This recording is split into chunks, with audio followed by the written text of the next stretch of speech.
Hello বন্ধুরা, কেমন আছেন? আশা করি ভালো এবং সুস্থ আছেন। আজকের ভিডিও টপিক হলো আমরা যে এসটিডি বা সেক্সুয়ালি ট্রান্সমিটেড ডিজিজ সম্পর্কে আমরা আলোচনা করব। এই বিষয়গুলো যে রোগগুলো রয়েছে বা যৌন সংক্রমণজনিত যে রোগগুলো রয়েছে এগুলো নিয়ে বেশি কেউ কথা বলতে চায় না। কারণ এখানে লাজ লজ্জার ভয় অনেকেরই থাকে।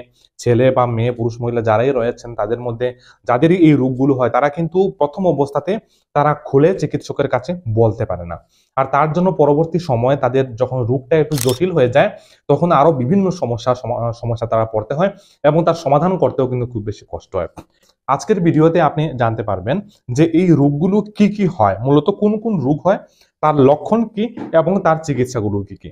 আমি 3 থেকে 4টি যে নর্মালি যে রোগগুলো হয়, এসডি রোগগুলো হয়, এই রোগগুলো সম্পর্কে বিস্তারিতভাবে আপনার সাথে আলোচনা করার চেষ্টা করব এবং কিভাবে এই রোগগুলো থেকে আপনি প্রতিরোধ করতে পারবেন এই রোগগুলো, এবং কারো যদি হয়ে যায় তাহলে আপনি কিভাবে সেই রোগটার মোকাবিলা করতে পারবেন এই বিষয় সম্পর্কেও বিস্তারিতভাবে আলোচনা করব। আপনাদের কাছে অনুরোধ রাখবো ভিডিওটা সম্পূর্ণ দেখবেন, তাহলে আপনারা সঠিক তথ্যগুলো আপনারা কিন্তু পেয়ে যাবেন। দেখুন, এই রোগগুলো যে হয়, এই রোগগুলো হওয়ার পেছনে প্রধান কারণ থাকে যে মাল্টিপল সেক্স পার্টনার, এক বা দুজন বা তিনজন, এমন মাল্টিপল যাদের সেক্স পার্টনার থাকে তাদের একের থেকে অপরের কিন্তু রোগ ছড়ানোর সম্ভাবনা সব থেকে বেশি থাকে। যেগুলো ব্লাড ট্রান্সমিটেড হয় সেগুলো রক্তের মাধ্যমে একের থেকে অন্যের মধ্যে কিন্তু ছড়াতে পারে।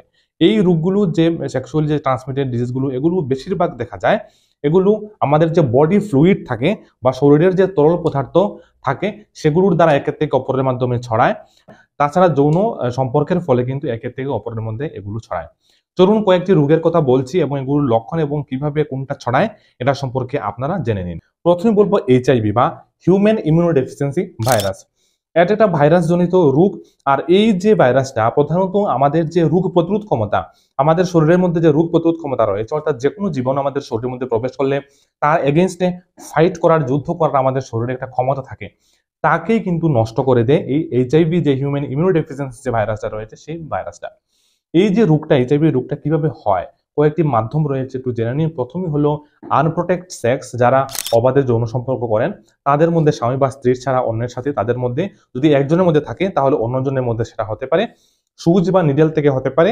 আর যেমন অনেকে একই নিডেল যদি বারবার ব্যবহার করা হয় এবং কারোর মধ্যে যদি থাকে এই ভাইরাসটা, তাহলে অপর যে সুস্থ ব্যক্তি রয়েছেন ওনার মধ্যে হতে পারে। গর্ভাবস্থায় মা থেকে সন্তানের মধ্যে সেটা ছড়ানোর সম্ভাবনাটা থাকে।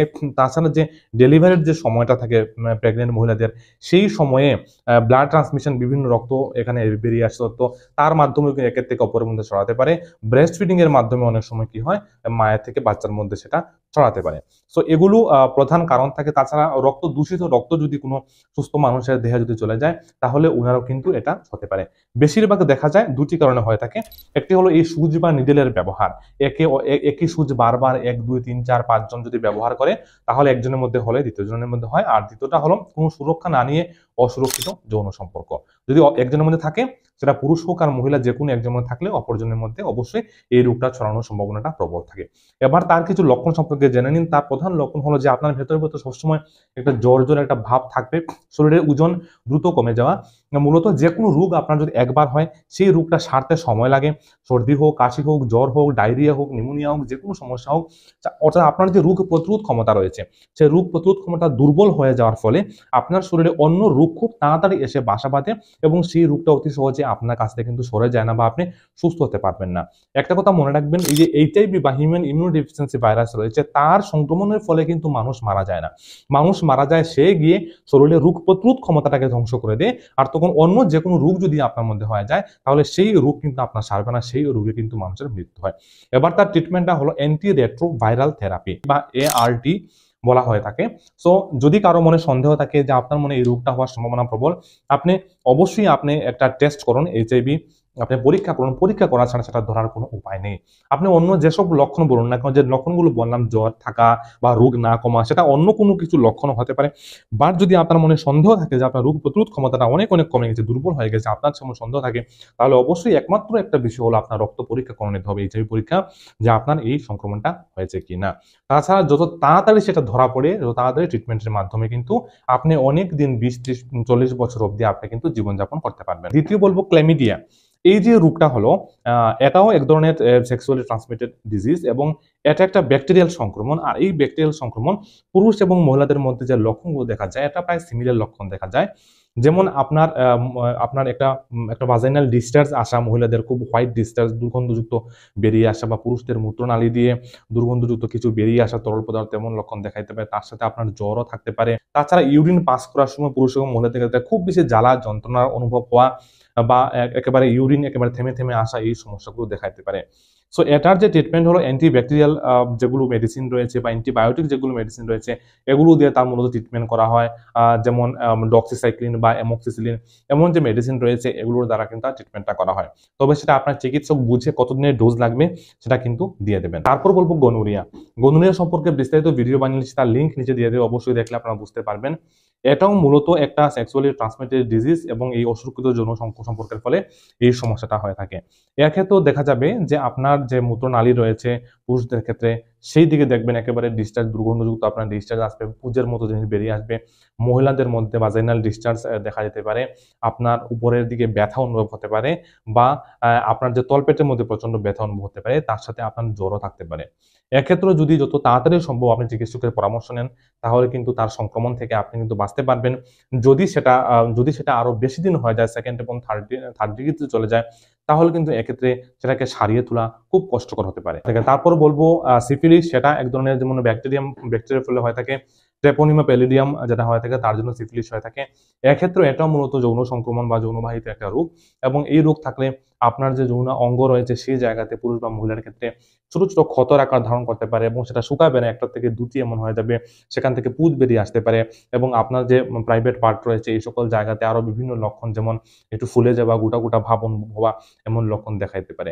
তাছাড়া ইউরিনে পাস করার সময় খুব বেশি জ্বালা যন্ত্রণা এমন অনুভূতি, আপনার শরীরে বিভিন্ন জায়গাতে চাকা চাকা বা এমন শক্ত হয়ে যাওয়া, এই লক্ষণগুলো অবশ্যই দেখা দিতে পারে।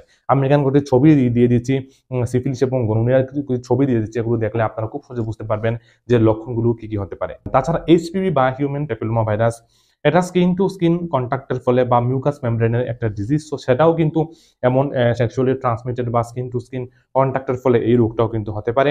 তো এই রোগটা মহিলাদের ক্ষেত্রে বেশিরভাগ দেখা যায়, তাদের যৌনাঙ্গের মধ্যে বিভিন্ন প্রবলেম ফলে এটা কিন্তু হতে পারে, এবং এক্ষেত্রে যে ট্রিটমেন্টটা করা হয় তার মধ্যে যে ডায়াগনস্টিক প্রসিডিউরটা রয়েছে, সেটা হলো পেপসমেয়ার। সেই জায়গাতে একটা স্যাম্পল নিয়ে সেটাকে পরীক্ষাগারে পাঠিয়ে সেখানে জীবাণু রয়েছে কিনা সেটা পরীক্ষা করা হয়। এই যে এইচপিভি বা হিউম্যান প্যাপিলোমা ভাইরাসের সংক্রমণ যে রয়েছে, এই সংক্রমণগুলো যদি রিপিটেড কারোর মধ্যে হয়, তাহলে তা থেকে যে মহিলাদের সার্ভাইকেল ক্যান্সার হওয়ার সম্ভাবনাটা কিন্তু অনেক অনেক গুণ বৃদ্ধি পেয়ে যায়। বয়স যখন একটু কম থাকে, তখন তার ভ্যাকসিনও কিন্তু দেওয়া হয়। যদি আপনারা চান তাহলে সেই ভ্যাকসিনটাও আপনারা কিন্তু নিয়ে নিতে পারেন। তাছাড়াও এইচএসভি বা হার্পিক সিমপ্লেক্স ভাইরাস রয়েছে। এগুলো যে বললাম বন্ধুরা, এগুলো হলো মূলত যে সেক্সুয়ালি ট্রান্সমিটেড ডিজিজ যেগুলো হয় এগুলো। এই রোগগুলোর ক্ষেত্রে সেটা এইচআইভি হোক, সিফিলিস হোক, গনোরিয়া হোক, আর এইচপিভি হোক, যে কোনো সংক্রমণ হোক না কেন, প্রত্যেকটা সংক্রমণ ক্ষেত্রে যখন আপনি লক্ষণগুলো দেখতে পাবেন বা লক্ষণগুলো আপনি বুঝতে পারবেন যে আপনার এমন কোনো সমস্যা হওয়ার সম্ভাবনা রয়েছে, আপনি ঘরে বসে থাকবেন না, আপনি ঘাবড়াবেন না। আপনার চিকিৎসক রয়েছেন, আপনি চিকিৎসকের শরণাপন্ন হন, এবং উনি যে ডায়াগনস্টিক প্রসিডিউর রয়েছে, রোগ নির্ণয় করার যে প্রক্রিয়া রয়েছে, এগুলো করবেন, এবং তারপর আপনার চিকিৎসক কিন্তু তার চিকিৎসাটা শুরু করে দেবেন। এই সমস্ত রোগের ক্ষেত্রে আমরা মহিলা এবং পুরুষরা আমরা লজ্জা বা ভয়ে আমরা চিকিৎসকের কাছে যাই না। এটা আমরা নিজের জন্য খুব বেশি ক্ষতি করি। এক্ষেত্রে আপনি ঘরে বসে থাকলে সেই রোগটা আরো বেশি বাড়বে। এরা যখন সেকেন্ড ডিগ্রি বা থার্ড ডিগ্রি যখন পেরিয়ে যাবে এই রোগগুলো, তখন তাকে সামাল দেওয়া কিন্তু কন্ট্রোল করা খুব বেশি মুশকিল হতে পারে। তাই শুরুর দিকে আপনার চিকিৎসকের কাছে যান এবং তার ট্রিটমেন্ট করেন, এবং এই রোগগুলো থেকে অবশ্যই আপনারা মুক্তি পেতে পারবেন। তো যে এইচআইভি বা হিউম্যান ইমিউনোডেফিসিয়েন্সি ভাইরাস রয়েছে, সেটাকে কিন্তু বর্তমানে এখনো নির্মূল করার মতো কোনো মেডিসিন কিন্তু এখনো বেরিয়ে আসেনি। তবে তাকে কন্ট্রোল করে রাখাটা যায় যদি আপনি যে অ্যান্টি রেট্রোভাইরাল থেরাপি রয়েছে সেটা যদি আপনি খুব তাড়াতাড়ি শুরু করে দেন। বন্ধুরা, আশা করি এই ভিডিও থেকে আপনারা নতুন নতুন শিখতে পেরেছেন, এবং এই যে সংক্রমণগুলো রয়েছে এগুলোর লক্ষণগুলো কি কি বা কি কি এসটিডি রোগ হতে পারে, এগুলো সম্পর্কে আপনারা কিছুটা অনুভব করতে পেরেছেন বা জানতে পেরেছেন। যদি আমাদের তথ্যগুলো ভালো লাগে, অবশ্যই আমাদের ভিডিওতে একটা লাইক করতে কিন্তু ভুলবেন না।